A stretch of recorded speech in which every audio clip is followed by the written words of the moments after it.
Welcome back to Athletes Pursuit. I'm your host, Joe Redonis. Thanks for joining me again for another episode 2, season 2. We're rolling, and we're diving in a little bit today. Before we get into it, a lot of you guys are taking 12 weeks unleashed right now, and I just got to give, a shout out to you guys because I see y'all working in the tonal community with this new program. I know it's a challenge, a little bit more of like deeper work in this one, which I love. Every time we're doing these programs, there's like this layer of progression, and I'm paying attention to what you guys have been working on and trying to always level up. And I love seeing how you guys are paying more attention to the form and taking your time, being a little bit more methodical with it. And it's really cool, man. It's really inspiring to see you guys just like grab on to the coaching and the concepts and elevating the way that you, not just how it's how you approach it. Like we're getting smarter as we do this. And it's really exciting as a coach to see you guys just grab onto all this stuff and apply it so quickly. So it's awesome. So I'm excited to see where you guys go with this over the next couple months. It turns up in month 2 and 3. It's going to get a little nasty. And I'm still recovering, man.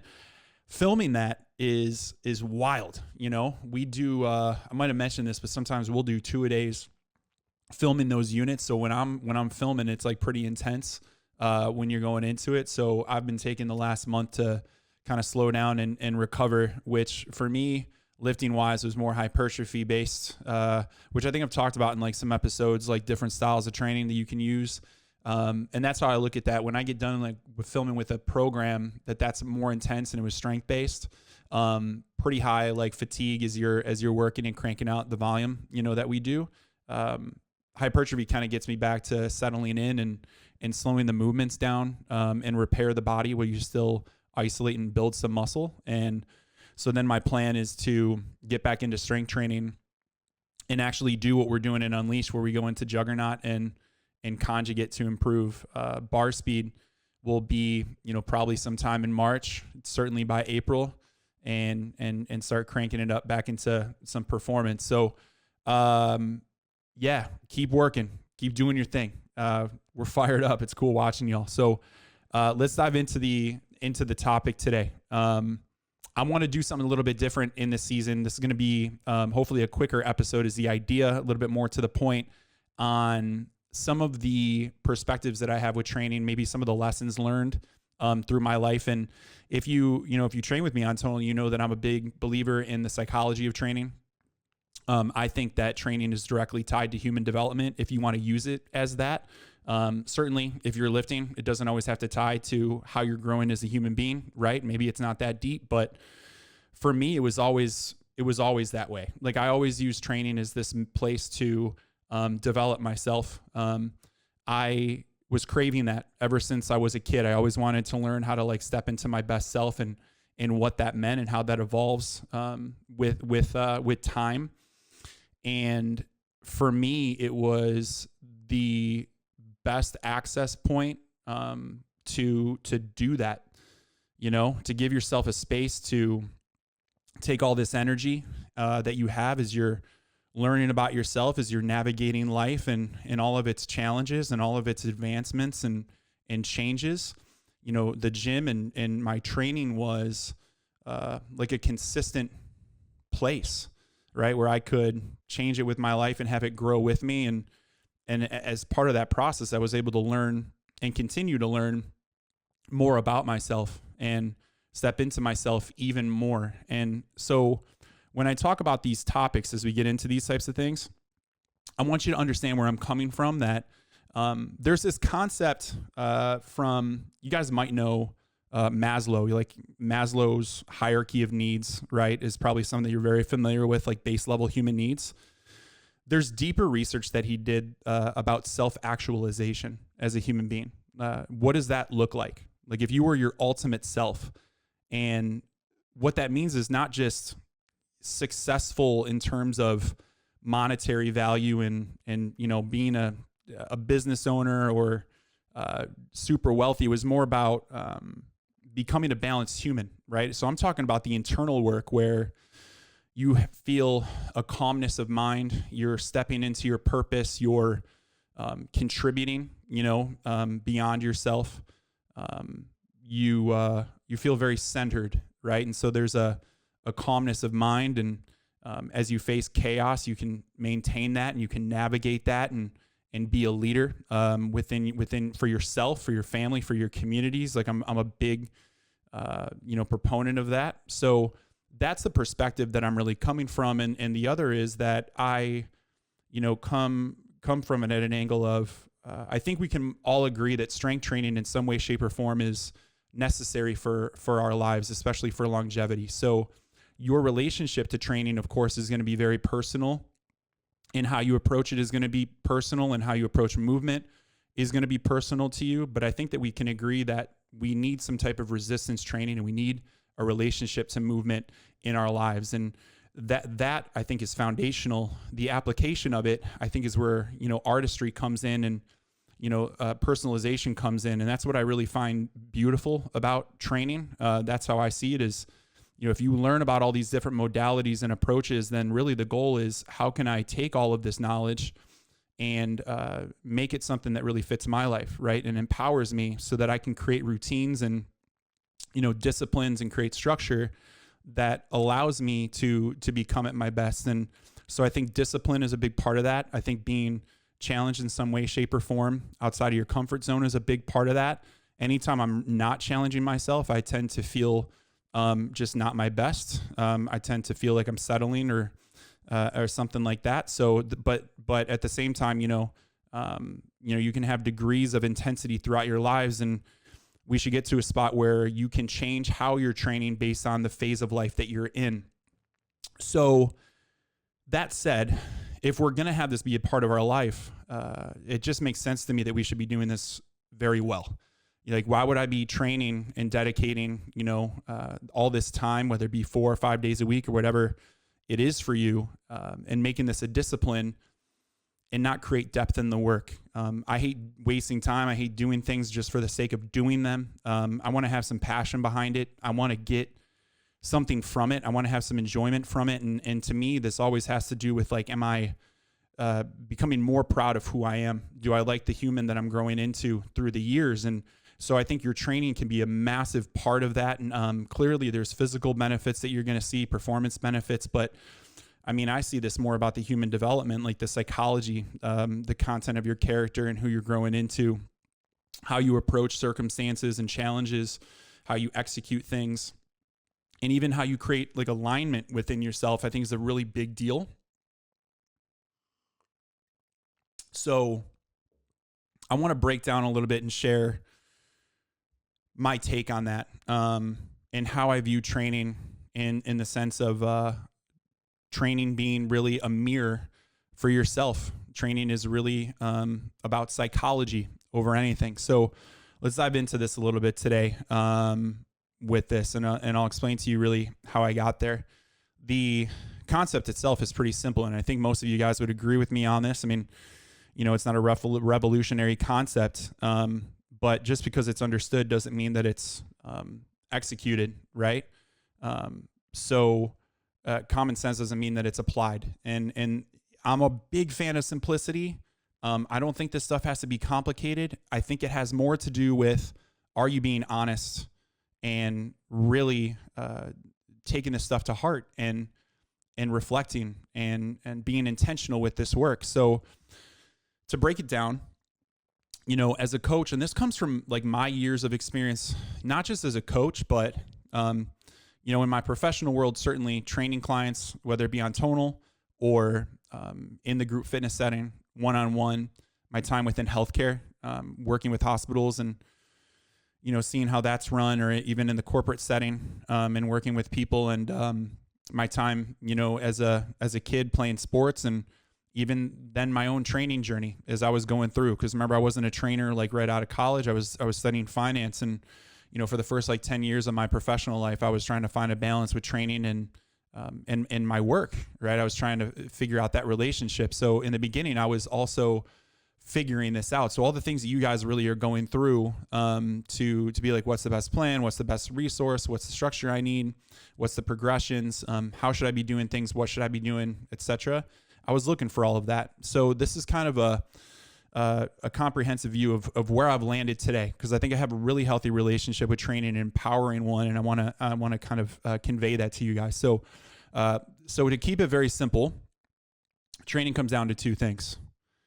It's the plan and the execution. And it can be as simple as that. And of course, there can be more complexity in that, but let's keep this really high level.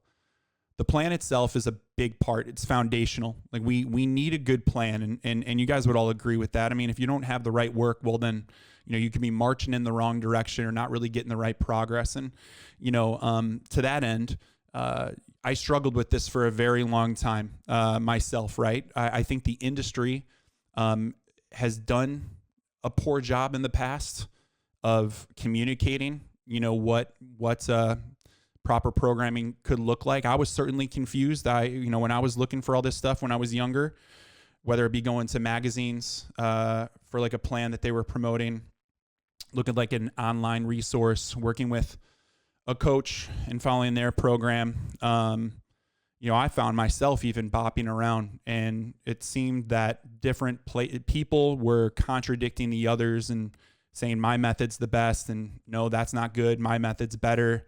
This technique is really good. And somebody else goes like, that's a waste of time. You shouldn't do that.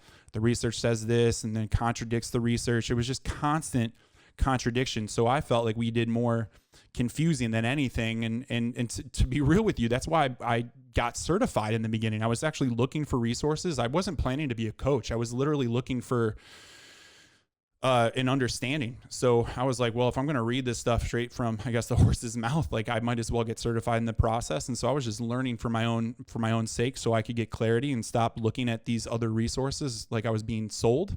Because I wanted to trust the plan, and that really is the role of a great coach. That's really the idea right now. Is, let me tell you straight up that we know what works. Coaches know what works. There's amazing science behind this. We know sets and reps, that the amount of volume that you need for hypertrophy. This is understood. It's not debated. We know the principles of strength training. We know how to develop speed, power, what we need to do for longevity. There are amazing methods that have been proven time and time again. So we're not reinventing the wheel. I think the role of a great coach should not be to argue with each other online and proving and saying, I have the best method. Because it's probably not your method. Like, we're learning about these things, and I'm following methods, just like in 12 Weeks Unleashed. Like, the Juggernaut method isn't something I came up with. It's a well understood method, and we study it, and then we can take the template and we can, customize it to our needs, right? That's kind of the idea. Can you understand the principles and then personalize it to yourself, right? So that's what these methods really are. And we know what works. So the role of a great coach is to more bring clarity around them, and then customize the progression based off of your goal. Like, what's the outcome that you have, right? And as you evolve in your training, by the way, that's what ultimately you should be doing is can you understand these methods well enough to where, 10 years go by, 20 years go by, you can refer back to these to be like, this is the roadmap that I need to follow, and some structure that I need to follow to get a certain outcome. So, and then of course there's the execution of it. That's something different entirely. And that has to do much more with psychology than I think anything else. So once we get the strategy nailed down and you have that foundational kind of stuff down and you trust it, then it really comes down to just the execution, which I think is more tied to psychology than anything else. And that's what we're going to talk a lot about today. So, because let me take you down this, man. If you also think about it like this, let's just drive the point home. I think that sometimes we spend so much time thinking, whether it be an individual, myself included back in the day, thinking, what is the best plan? I would spend so much time being like, what is the best thing for me to be doing? What does that athlete do? What does this bodybuilder do? I need to copy what they do exactly.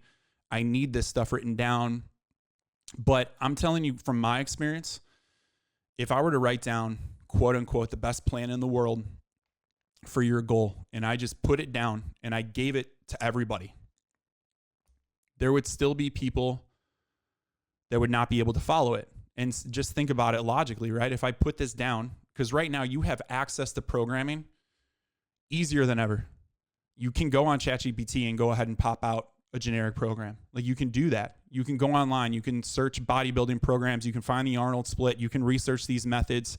It's out there. The program is out there. So if that was the issue, if that was what we really concerned ourselves with and what the problem that we needed to solve, everybody would be in elite shape, because you would have a large group of people. If you had 2 segmentations and you gave it that plan to these people, you would probably have half the group execute it beautifully and be like, that's all I need, because I got an understanding of movements and I feel confident in how to perform these movements. Maybe I have experience under my belt. So done, easy. I can go and do this stuff. Let me work. That's all I need. I just need a little bit of guidance. Awesome. But there's a large group of people that would fall off. They'd either not start, or they'd start and stop, or they wouldn't execute it properly, right? They would maybe skip moves.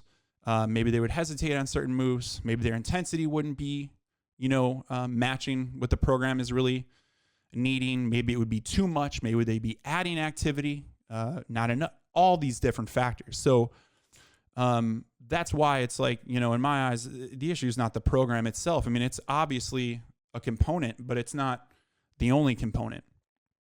And then you dive this down, even within both of those groups, the one that's executing and the one that needs more help and guidance, there's deeper psychological barriers that are restricting growth within both camps, right? Even the elite, the most advanced, the most experienced, there's still psychological barriers that you're facing, just in a different way.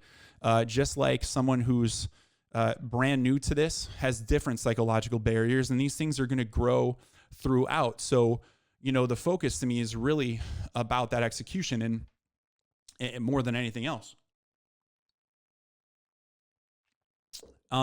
And I want to share this little story too. I thought this was so interesting, man. When I was coaching in group fitness here in New York, I was at this performance studio. It was like strength and conditioning based workouts. We would have lifting sessions and we would have these group fitness conditioning sessions, and they were pretty intense. But I learned a lot, being there, because I started to see coaching there more like this, man, it was like this glimpse into human psychology and human behavior. That's honestly how I started to see it. I thought it was fascinating to witness, because each day we would get a program, and it was a generic program from the day, right? So the owner of the gym would send us the outline for what the weightlifting class is going to be like and what the group fitness class conditioning was going to look like. All of these were group, but we would run the same routine every day. You would have an advanced program, you'd have an intermediate program, different levels, but very similar structures. And you would start to see, obviously, the same people coming in at their same times throughout the day. So you would have a lot of consistency. You would have, think about that, your constant variable is the program. It's the same no matter what time of day. That's the same program that we're running. Then you would have different class times. So you'd have like a 5 a.m., 6 a.m., 7, 8, etc., 5 p.m., 6 p.m., etc. And you generally have about the same people going into the same class times. They were very routine. It was like we're going into these things. So you would start to see these trends. You would start to see a 5 a.m. group works a certain way. They would be known for certain things. 6 a.m. would be known for certain things. And then 8 a.m. would be known for other things, etc. And, your high times of 5, 6 p.m., it would attract different crowds and a different type of personality, generally speaking. So you would start to really see these commonalities. And I always found it fascinating because as you run this program throughout the day, you would see how people attack them. And then throughout the years, I would be able to see, even the months and the years, you would see the people that would progress and make massive strides. You would see people that kind of stayed the same and maintained. And then you would also see people that really didn't grow at all. And some physically got worse. And you're like, how is that possible? Or some would fall off. And then, of course, you'd have new people come in and you see how they respond to things, right? When they approach a challenge, something that they didn't do before, and how this stuff works. So I felt like you could get this glimpse of psychology, going on. And I'll give you some examples. Like 5 a.m. crew was always known for like just being absolutely like like balls to the wall, man. They would just go nuts. So like we would have this program laid out and they would get done sometimes before the program's even done. So for them, I'm like thinking, how can we add more things? 6 a.m., kind of the same vibe. By the time you got to like 8 a.m. sometimes, a little bit later in the morning, slower pace, a little bit more chill, not as like intense with it, you know? I would see people with weightlifting. You would see certain people that would like ego lift. You would see certain people that would overtrain, you know, and then you'd see other people that would really execute this stuff really methodically. And I kind of came to this, you just come to these conclusions of like, what mentality does it take to have growth? Like what keeps people stuck? And what's the characteristics that really translate into growth and in a long-term relationship to this stuff? Because what became clear to me was just being in the room and just being in the space wasn't enough. You know, there's this phrase that kind of comes around that like showing up is enough.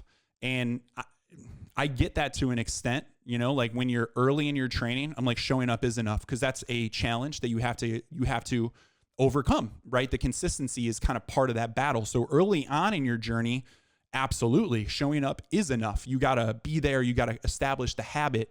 But like everything else in life, this stuff evolves. So eventually, you just being consistent with your time and where you are is not enough. Now the execution matters. How you go about your work matters. And I started to see more of a tie to the little things becoming the big things. Like we would tell people, sprint to the line, touch the line, come back. As simple as that would be, as people got tired, you would see people bypass the line. They would stop before or they would go slower. The people that didn't touch the line, I always started to take a mental note of because they would do that type of behavior with almost everything. When they went into the gym, those are the people that maybe would half rep, that would start to ego lift. There's like this psychological tie to these things. And that's where you understand like how you do the little things affects how the big things really happen. And the people that really advanced tended to be more open-minded. They were very open to the coaching. They wanted feedback. They weren't offended by getting feedback. They didn't take, they weren't threatened by it. They were open to it. They wanted the coaching. They wanted to learn and to grow. They were able to play with intensities. They knew how to push themselves, but also had this great relationship with rest and recovery. And the people that really stalled out had this relationship with intensity and this addiction to more. So like, I need to just bury myself all the time. And I am telling you, because I did this as well, that I would bury myself and I saw people just bury themselves. And in the beginning, you would just push and push and push and you would get results because you would just be digging. But at some point, that stuff doesn't work. It's called the law of diminishing returns, and you would see people digress. That's how it happened to me. I got worse. My performance declined, and I'm like, what's going on? I'm putting so much effort into this, and it's like, well, the strategy ain't right. You ain't executing this properly. So that type of example has to do with, can I develop an ability to self-reflect honestly and look at myself and say, what do I need to change? What about it with rest do I have an issue with? Why am I so addicted to the burn, to the intensity? There is something else underneath that is keeping you in that loop. And as simple as that is, this is the type of work that I'm talking about. So this is why I see it as a journey of personal development and growth, because what you're doing in the gym is a very small mirror. It is a reflection of what you're doing in your career, in your relationships, in your daily life. It is giving you a glimpse into something so that you can identify it and you can start to do, I think, the deeper work, you know. So that's really where this comes from for me. So you get to a point in your training, if you're paying attention, where the program that you're working, like at this point, I think in my life, the program becomes this consistent variable that I'm going to be training. The method's going to change. Maybe the style's going to change, but I am training. I am lifting. I am moving on a reliable cadence. I have a rhythm. It's part of my life. So that becomes objective. It's like, it's banked, right? Because if you're not there yet, it's going to be very hard to analyze other aspects of your life. You need a constant. So if you're still in this growth mode of like establishing the habit, That's step one. You got to establish the habit where you're trusting the program and you're locked in. And once you get there, now you can start to analyze other variables. This is where you start paying attention to things like, how is my sleep impacting my sessions within a day, but also within maybe months at a time? How is my food, my stress, my mental health, the environment that I'm in? All of these different things start to impact your sessions, right? And it really has to do with like energy levels, mental clarity, and then you can start to build, I think, other tools to help you isolate those variables and start to improve them, right? So just like the same way that you build a program and you have this consistency, well, can I do the same thing with sleep? That's where you get the idea of, well, all right, so I noticed that my sleep patterns or my habits are not really as dialed in as they could be. So can I build a habit around it? Can I build a routine around it that allows me to do this automatically, right? So that it's not forceful, I go to bed at 9 p.m., but maybe you develop something like, instead of TV, I'm gonna focus on reading at night. I'm gonna kind of lay in bed and have more of a goal at 9:30. I'm gonna have tea. I'm gonna have a little something to drink. I'm gonna read, and that'll put me in maybe a better mental place. Or maybe it's meditation in a certain part of the day and it's like scheduled out. Like I like to do certain things like sensory deprivation tanks have become, like a float tank had become a staple in my routine to center me, because like being on set for me can be, a lot of stimulus. It's a lot of high energy. Then going into my own training, right? You need some downtime. And being in New York, it's a lot of like noise and stimulus in your face. So I find like I need something that really centers me. So instead of having it catch up to me, I try now to get ahead of it and understand, all right, maybe I got to do this every other week. So you schedule it, it's banked, so you can create this automatic routine. So it comes down to this, man. I'm encouraging you guys with this understanding to go deeper into your own psychology as you're training, because every single one of us, if you choose to do this, not everyone's going to do this. Like you can go and lift and just do your thing and worry about the physical performance and do your stuff. This psychology is obviously underlying. It's underneath it all. It's happening, whether you're aware of it or not.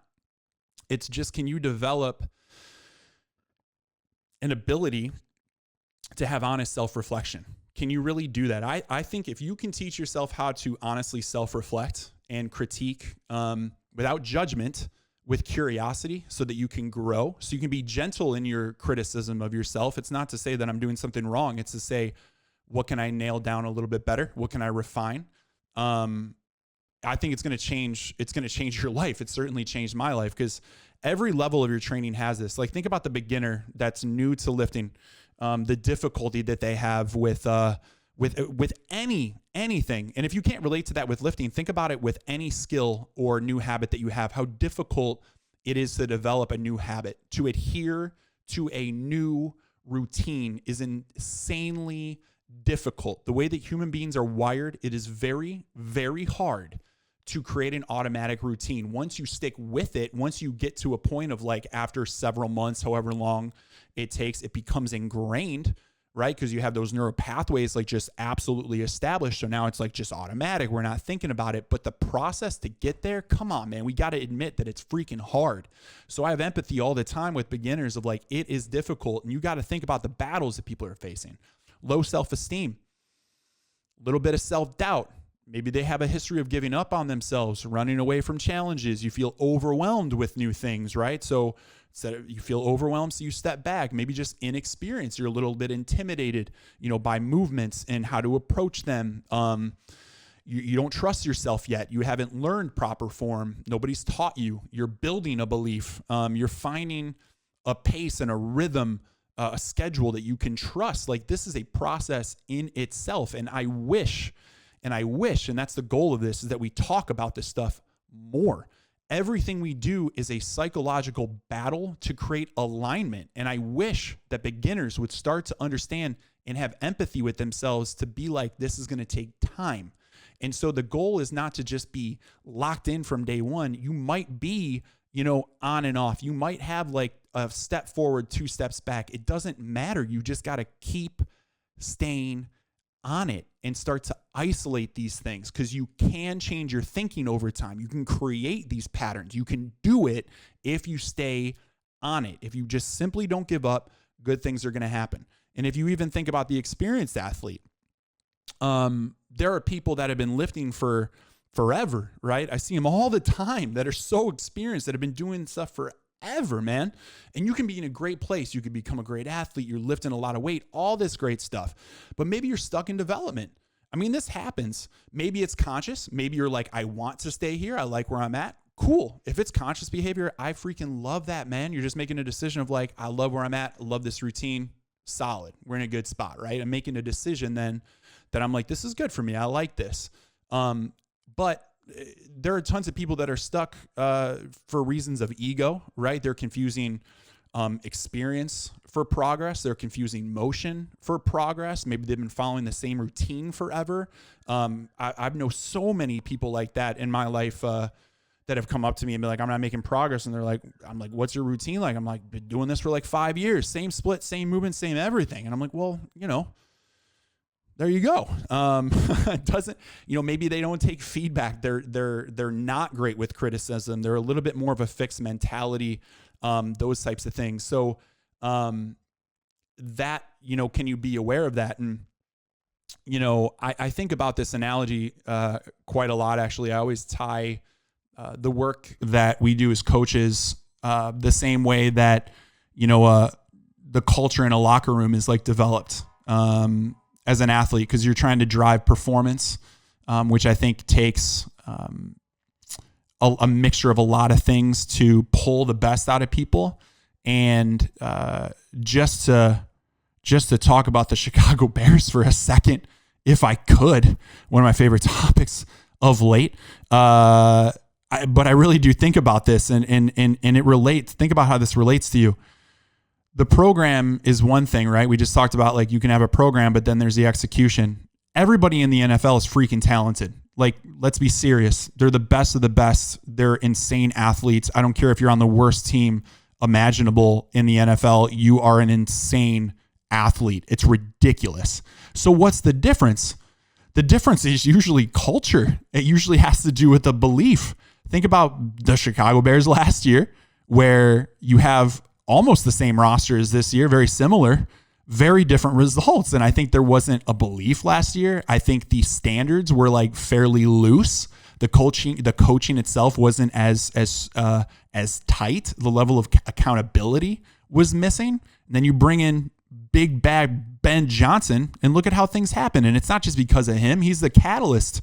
He's setting the tone of coaches driving a level of accountability. It's all the stuff that I would see. And then you see players create a belief that raises their vibration. So you take this talent, but you can harness the focus, right? That's the whole idea, man. Everybody needs this. I don't care how talented you are, how long you've been doing this. Like, I need this. And seriously, for my own self, I like to lift alone, because like, for me, it's like meditation. It's a little bit like, I want to just kind of have my own space. Like, it serves that purpose for me.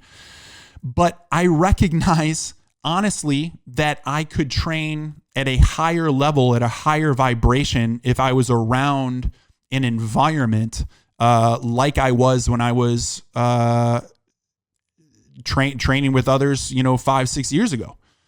Because you were in like a team, almost like environment, right? And that forces you to do more than you would alone. But you just got to know that kind of stuff, so that then you're conscious of maybe trade-offs that you can be okay with. And I think that's part of the development process too. You're just being conscious about what you're doing. So, I think there's mastery to be had here. I really do. I think the more locked in you can get into your training, the more depth that you can create into the work, and the more honest self-reflection that you have in the work that you're doing, the more you're going to get from this. Training and the plan kind of becomes a point where it's the X's and O's.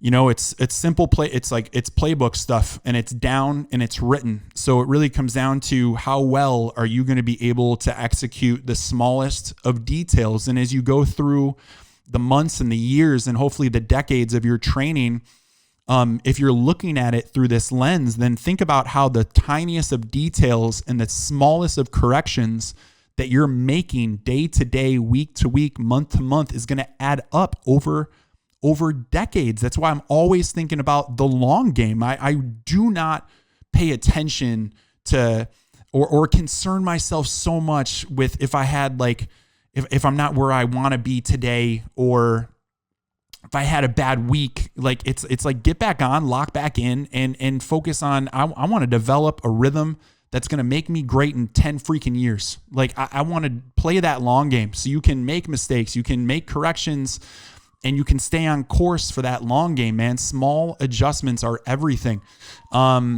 And develop some mastery within this, right? Like mastery and structure. Can you develop, get an understanding of methods that are effective, that you enjoy, right? Can you understand them so you can start to organize them the way that you want? These are things that I'm like starting to think about. Can I have deliberate execution every time that I go into the gym? Can I harness my focus even better, right? By eliminating distractions, getting rid of my phone, staying more locked in, driving the right weight, recording the right weight, or hitting full range of motion, like doing everything properly, right? Developing a loving relationship with rest. This is always a big one, and I think a huge psychological thing that people battle with. Can you get to a point of, if you struggle with the idea of rest, which I also did, can you recognize like maybe it has something to do with productivity, a need to constantly be moving, to prove yourself. It could have to it could be self-worth related. It could be like a self-love related thing. Can you allow yourself rest? Can you give yourself permission to rest because you love yourself so much that you're giving yourself space to recover so you can come back stronger and do things, right, not beating yourself down all the time, but doing things purposely and developing that relationship. And ultimately, this is about creating an empowering relationship with all of this. Training should be a healthy relationship. It shouldn't be seen as I have to do this stuff or restrictive. Like I can't eat that. I have to measure this. These should be conscious choices. And if you are in those periods of intensity where you're like, I want to tighten up my nutrition, I want to be incredibly disciplined on my routine, that's not seen as like some kind of method of punishment, right? It's seen as I got something that I'm excited to achieve, somewhere that I'm trying to go.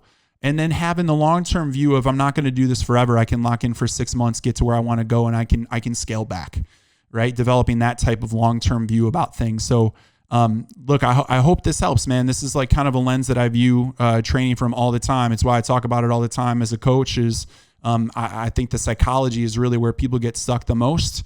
And that you got to develop a belief in a love and a confidence within yourself that really serves you for the long term and allows you to grow into a better human. So pay attention to the details of how you're doing things and ask yourself why.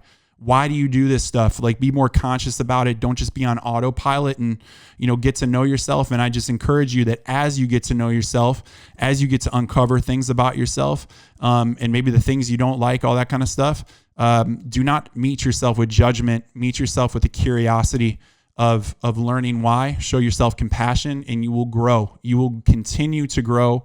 This is a never-ending game. We are not hitting a finish line with this. I promise you that even in my years, I guess decades of doing this, I am continuing to learn and make course corrections and adjustments all the time. We just get better and better and better as we go. And remember that you can alter your way of thinking. You can do that. You can develop empowering beliefs. You can do these types of things, man. People want change, right? We all want change in our lives. We want to be better. Training's the access point. Remember that. That's it for today, guys. I'll see y'all next time. Peace.